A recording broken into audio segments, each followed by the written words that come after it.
ഇനി നെക്സ്റ്റ് നമുക്ക് പറയാനുള്ളതെന്ന് വെച്ചാൽ മൾട്ടി ഡിസിപ്ലിനറി നേച്ചർ. അതായത് ഈ എൻവയോൺമെൻറ്റൽ സ്റ്റഡീസ് എന്ന് പറയുമ്പം ഒരു കാര്യം ഉള്ളത് മാത്രമല്ല, ഒരുപാട് ഐറ്റംസ് ചേർന്നതാണ്. മൾട്ടി ഡിസിപ്ലിനറി എന്ന് വെച്ചാൽ എന്താണ്? ഡിഫറെൻറ്റ് ഐറ്റംസ് ചേർന്നത്. മൾട്ടി ഡിസിപ്ലിൻ എന്ന് വെച്ചാൽ പല ഡിസിപ്ലിനിൽ നിന്ന് വരുന്നതാണ് മൾട്ടി ഡിസിപ്ലിനറി എന്ന് പറയുന്നത്. ഫോർ എക്സാമ്പിൾ ഇപ്പോൾ ഈ EVS എൻവയോൺമെൻറ്റൽ സ്റ്റഡീസ് എന്ന് പറഞ്ഞാൽ എവിടെ നിന്നൊക്കെയാണ്? ഇക്കോളജി, അതുപോലെ biology, chemistry, geology, anthropology, sociology, history, political science, engineering, അങ്ങനെ ഇതെല്ലാം ചേർന്നതാണ് എന്ന് പറയുന്നത് നമ്മുടെ എൻവയോൺമെൻറ്റ് എന്ന് പറയുന്നത്. ഓക്കെ, അപ്പം എൻവയോൺമെൻറ്റൽ സയൻസ് എന്ന് പറഞ്ഞാൽ it is a multidisciplinary subject. What you mean by multidisciplinary? Multidisciplinary എന്ന് പറഞ്ഞാൽ ഡിഫറെൻറ്റ് ഏരിയയിൽ നിന്ന് വരുന്ന, മൾട്ടിപ്പിൾ ഏരിയയിൽ നിന്ന് വരുന്ന സബ്ജക്റ്റാണ്. ഇതിൽ എൻവയോൺമെൻറ്റൽ സയൻസിൽ എന്തൊക്കെയുണ്ട്? ഹിസ്റ്ററി ഉണ്ട്, എഞ്ചിനീയറിംഗ് ഉണ്ട്, പൊളിറ്റിക്സ് ഉണ്ട്, ഇക്കോളജി ഉണ്ട്, ബയോളജി ഉണ്ട്. ഇതെല്ലാം ചേർന്ന് വരുന്നതിനാണ് നമ്മൾ എന്തെന്ന് പറയുന്നത്?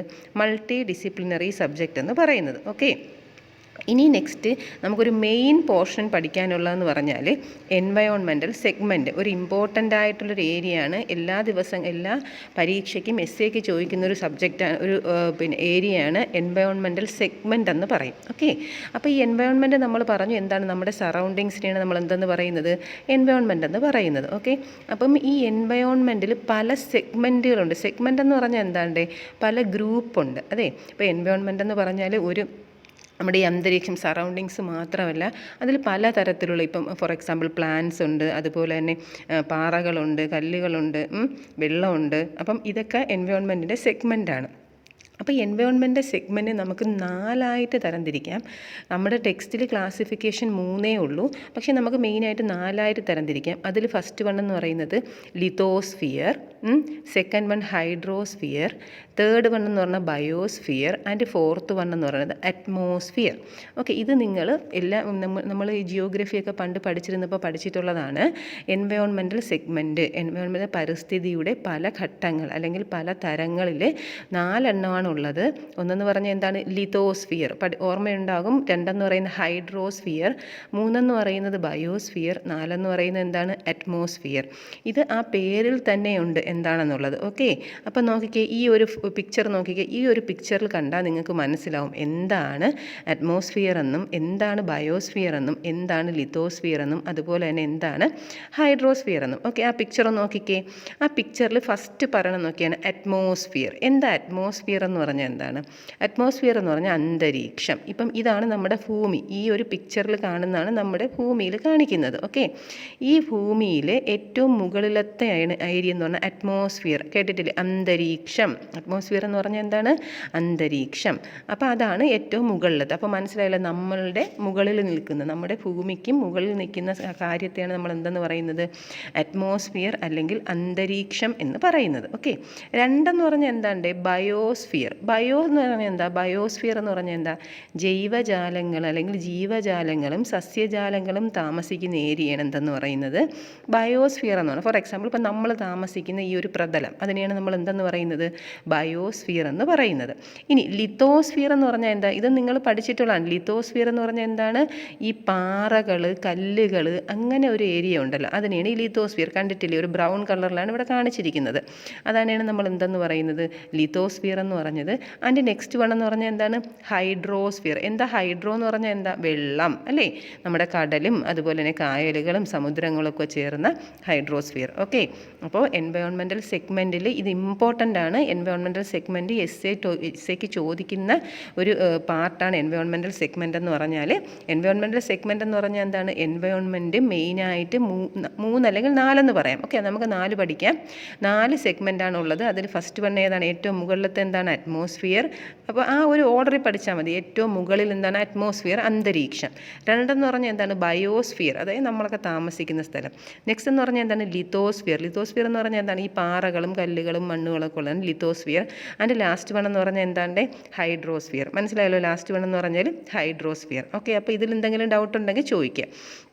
ഇനി നമുക്ക് നെക്സ്റ്റ് പോർഷൻ പഠിക്കേണ്ടത് അറ്റ്മോസ്ഫിയർ. അറ്റ്മോസ്ഫിയർ എന്ന് പറഞ്ഞാൽ എന്താണ്? അന്തരീക്ഷം. ഓക്കെ, അറ്റ്മോസ്ഫിയർ എന്ന് പറഞ്ഞാൽ എന്താണ്? അന്തരീക്ഷം. അപ്പം atmosphere can be described as a layer of gases surrounding the earth. മനസ്സിലായോ? Layer of gases surrounding the earth. നമ്മളുടെ ഭൂമിയെ ചുറ്റി നിൽക്കുന്ന എന്താണ് ലെയർ എന്ന് പറഞ്ഞാൽ എന്താണ്? പാളി. അതായത് ഗ്യാസിൻ്റെയൊക്കെ ഒരു പാളി. അതായത് വാതകങ്ങളുണ്ടല്ലോ, ഇപ്പം ഓക്സിജൻ, നൈട്രജൻ, അങ്ങനെ ഒരുപാട്, കാർബൺ ഡൈ ഓക്സൈഡ്, അങ്ങനെ ഒരുപാട് വാതകങ്ങൾ നമ്മുടെ ഭൂമിയിലുണ്ട്. ആ ചുറ്റി നിൽക്കുന്ന ആ ഏരിയയാണ് നമ്മൾ എന്തെന്ന് പറയുന്നത്? അറ്റ്മോസ്ഫിയർ. മനസ്സിലായല്ലോ? അപ്പോൾ അറ്റ്മോസ്ഫിയർ എന്ന് പറഞ്ഞാൽ എന്താണ്? അന്തരീക്ഷം. അന്തരീക്ഷം എന്ന് പറഞ്ഞാൽ എന്താണ്ട്? It is a layer of gases surrounding the earth.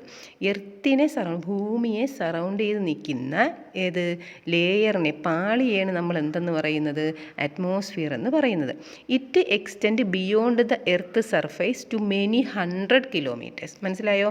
It extend, ഇത് എവിടം വരെ നിൽക്കും? Beyond the earth surface. അതായത് ഇങ്ങനെ മലയാളീകരിച്ച് പഠിക്കരുത്, എന്നാൽ ഞാൻ നിങ്ങൾക്ക് മനസ്സിലാവാൻ വേണ്ടി പറയുവാണ്. എർത്ത് സർഫേസ് എന്ന് പറഞ്ഞാൽ എന്താണ്? ഭൂമിയുടെ ഉപരിതലത്തിൽ നിന്ന് 100 കിലോമീറ്റേഴ്സ്, അതായത് 100 കണക്കിന് കിലോമീറ്റർ വരെ ഇതെവിടെ നിൽക്കും? അറ്റ്മോസ്ഫിയർ നിൽക്കും. അപ്പോൾ അറ്റ്മോസ്ഫിയർ എന്താ? നിങ്ങൾക്ക് മനസ്സിലായോ? അറ്റ്മോസ്ഫിയർ എന്ന് പറഞ്ഞാൽ എന്താണ്?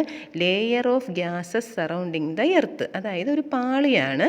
അതിൽ മൊത്തത്തിൽ എന്താണ്? ഗ്യാസാണ്. ഗ്യാസ് എന്ന് വെച്ചാൽ വാതകങ്ങൾ. ഇപ്പം ഓക്സിജൻ, നമുക്ക് ശ്വസിക്കാൻ പറ്റുന്ന oxygen, carbon dioxide, nitrogen, അങ്ങനെ ഒരുപാട് കാര്യങ്ങൾ അടങ്ങിയ ഒരു ലെയറിനെയാണ് നമ്മൾ അറ്റ്മോസ്ഫിയർ എന്ന് പറഞ്ഞാൽ. It extend the beyond earth surface up to many 100 kilometres. എന്താണ്? നമ്മുടെ ഭൂമിയിൽ നിന്ന് ഒരുപാട് 100 കിലോമീറ്റേഴ്സ് അകലെ വരെ എന്തുണ്ട്? ഈ അറ്റ്മോസ്ഫിയർ ഉണ്ട്. ഓക്കെ, നോക്കിക്കേ ഏതൊക്കെയാണ് gases? These gases are oxygen, carbon dioxide, nitrogen, argon and other gases. Other component of atmosphere which is great importance of the water vapour. പിന്നെ എന്താണ്? നീരാവി. വാട്ടർ വേപ്പർ എന്ന് പറഞ്ഞാൽ എന്താണ്ട്? നീരാവി. അതുപോലെ തന്നെ carbon dioxide, nitrogen, argon, ഇങ്ങനെയുള്ള ഗ്യാസുകളെല്ലാം ഉള്ള ഭൂമിയെ കവർ ചെയ്ത് നിൽക്കുന്ന ആ ഒരു ഏരിയയാണ് നമ്മൾ എന്തെന്ന് പറയുന്നത്? അറ്റ്മോസ്ഫിയർ എന്ന് പറയുന്നത്. നോക്കിക്കേ, atmosphere comprises of many gases and water vapour which is called air. അറ്റ്മോസ്ഫിയറിൽ എന്ന് പറഞ്ഞാൽ എന്താണ്? ഒരുപാട് വാതകങ്ങളും അതുപോലെ തന്നെ വാട്ടർ വേപ്പറും ഒക്കെ ഉണ്ട്. അതിന് നമ്മൾ പറയുന്ന പേരാണ് എയർ. മനസ്സിലായല്ലോ? ഗ്യാസ്. ഓക്കെ, അപ്പോൾ എൻവയോൺമെൻറ്റൽ സെഗ്മെൻറ്റിൽ മെയിനായിട്ട് 4 തരത്തിലുള്ള എൻവയോൺമെൻറ്റൽ സെഗ്മെൻറ്റാണ് ഉള്ളത്. ഒന്നെന്ന് പറഞ്ഞാൽ എന്താണ്? അറ്റ്മോസ്ഫിയർ. രണ്ടെന്ന് പറഞ്ഞാൽ ബയോസ്ഫിയർ. പിന്നെ അതുപോലെ തന്നെ ലിത്തോസ്ഫിയർ, പിന്നെ ഹൈഡ്രോസ്ഫിയർ. അതിൽ ഇമ്പോർട്ടൻ്റ് ആയിട്ട് ഒന്നാമത്തേതാണ് അറ്റ്മോസ്ഫിയർ ആണ്. അറ്റ്മോസ്ഫിയർ എന്ന് പറഞ്ഞാൽ എന്താണ്? നമ്മുടെ ഭൂമിക്ക് മുകളിൽ, ഭൂമിക്ക് കവചമായി നിൽക്കുന്ന ഗ്രൂപ്പ് ഓഫ് ഗ്യാസസിനെയാണ് നമ്മൾ എന്തെന്ന് പറയുന്നത്? അറ്റ്മോസ്ഫിയർ എന്ന് പറയുന്നത്. അതെന്ന് വെച്ചാൽ നമ്മുടെ ഭൂമിയിൽ നിന്ന് 100 കിലോമീറ്റേഴ്സ് വരെ അകലെയായിരിക്കും. പിന്നെ മെയിനായിട്ടുള്ള ഗ്യാസസ് ഏതൊക്കെയാണ്? ഓക്സിജൻ, നമുക്ക് ശ്വസിക്കാൻ പറ്റുന്ന ഓക്സിജൻ, നമ്മൾ ശ്വസിച്ചിട്ട് വിടുന്ന carbon dioxide, nitrogen, argon, ഇതൊക്കെയാണ് ഗ്യാസസ് എന്ന് പറയുന്നത്. പിന്നെ മെയിനായിട്ട് എന്തുണ്ടാവും? നീരാവി ഉണ്ടാവും. അതുപോലെ തന്നെ അറ്റ്മോസ്ഫിയറിൽ ഗ്യാസസും വാട്ടർ വേപ്പറൂടെ ചേർന്ന സംഭവത്തെയാണ് നമ്മൾ എന്തെന്ന് പറയുന്നത്? എയർ എന്ന് പറയുന്നത്. മനസ്സിലായല്ലോ? ഇനി ഈ അറ്റ്മോസ്ഫിയറിനും ഒരു സ്ട്രക്ചറുണ്ട്. ഓക്കെ, അറ്റ്മോസ്ഫിയറിൻ്റെ സ്ട്രക്ചറാണ് ഈ കാണിക്കുന്നത്. അറ്റ്മോസ്ഫിയറിൻ്റെ സ്ട്രക്ചർ നോക്കിക്കേ, ഇതാണ് അറ്റ്മോസ്ഫിയറിൻ്റെ സ്ട്രക്ചർ എന്ന് പറയുന്നത്. ഓക്കെ, അപ്പോൾ നമ്മൾ ഈ അറ്റ്മോസ്ഫിയർ ഒരുപാട് സ്ഥലങ്ങളിലോട്ട്, അതായത് നമ്മുടെ ഭൂമിയിൽ നിന്ന് ഒരുപാട് മുകളിലോട്ടുണ്ടെന്ന് പറഞ്ഞു. അപ്പോൾ ഇതാണ് ഭൂമി. കണ്ടോ? ഈ ഒരു ഫോട്ടോ നോക്കി, ഇതാണ് നമ്മുടെ ഭൂമി. ഈ ഭൂമിയിൽ നിന്ന് ഇങ്ങനെ മുകളിലോട്ട് ഈ കാണിക്കുന്നതിനെ എന്ന് പറയുന്നത് അറ്റ്മോസ്ഫിയർ എന്ന് പറയുന്നത്. അപ്പോൾ ഇത് ഭൂമിയാണ് ഗ്ലോബ് കാണിക്കുന്നത്. ഇതിൻ്റെ മുകളിലോട്ട് വരുന്നതാണ് അറ്റ്മോസ്ഫിയർ എന്ന് പറയുന്നത്. മനസ്സിലായല്ലോ? ഇനി അറ്റ്മോസ്ഫിയറിന് പല എന്തുണ്ട്? സ്ട്രക്ചറുണ്ട്. അതിലൊന്നെന്ന് പറയുന്നത് ഏതാണ്ട്? ട്രോപ്പോസ്ഫിയർ. അതായത് 12 മുതൽ 18 കിലോമീറ്റർ വരെ ട്രോപ്പോസ്ഫിയർ ആണ്. അതുപോലെ തന്നെ stratosphere, mesosphere, thermosphere and exosphere. മനസ്സിലായല്ലോ? Structure of atmosphere. നമ്മൾ ആദ്യം പറഞ്ഞത് എന്താണ്? എൻവയോൺമെൻറ്റിൻ്റെ 4 ഘടകങ്ങളാണ് പറഞ്ഞത്. എൻവയോൺമെൻറ്റ്, പരിസ്ഥിതി എന്തൊക്കെയാണ് ഉണ്ടെന്ന് പറഞ്ഞു. അത് അറ്റ്മോസ്ഫിയറും ഏതൊക്കെയാണ്? ഹൈഡ്രോസ്ഫിയറും, ലിത്തോസ്ഫിയറും, ബയോസ്ഫിയറും. ഇനി നമ്മുടെ അറ്റ്മോസ്ഫിയർ എടുക്കുന്നു. അറ്റ്മോസ്ഫിയർ എന്ന് പറഞ്ഞാൽ നമ്മുടെ ഭൂമിയുടെ മുകളിലോട്ടുള്ള പാർട്ടിനെ നമ്മൾ എന്തെന്ന് പറയുന്നത്? അറ്റ്മോസ്ഫിയർ എന്ന് പറയുന്നത്. അവിടെ എന്താ വെച്ചാൽ മെയിനായിട്ട് ഗ്യാസും അതുപോലെ തന്നെ വാട്ടർ വേപ്പറും ഒക്കെയാണ് ഉള്ളത്. ഇനി അറ്റ്മോസ്ഫിയറിൻ്റെ സ്ട്രക്ചറാണ്. അറ്റ്മോസ്ഫിയറിൻ്റെ ഫസ്റ്റ് പാർട്ടിനെ പറഞ്ഞ പേരാണ് ട്രോപ്പോസ്ഫിയർ. ഓക്കെ, ട്രോപ്പോസ്ഫിയർ എന്ന് പറഞ്ഞാൽ 12 to 18 കിലോമീറ്റേഴ്സ് വരുന്നതാണ് ഏതെന്ന് പറയുന്നത്? ട്രോപ്പോസ്ഫിയർ. നെക്സ്റ്റ് എന്ന് പറഞ്ഞാൽ സ്ട്രാറ്റോസ്ഫിയർ. ഇതൊക്കെ സ്പെല്ലിങ് നല്ല രീതിയിൽ പഠിച്ചു വയ്ക്കണം. അപ് ടു 50 കിലോമീറ്ററാണ് സ്ട്രാറ്റോസ്ഫിയർ വരുന്നത്.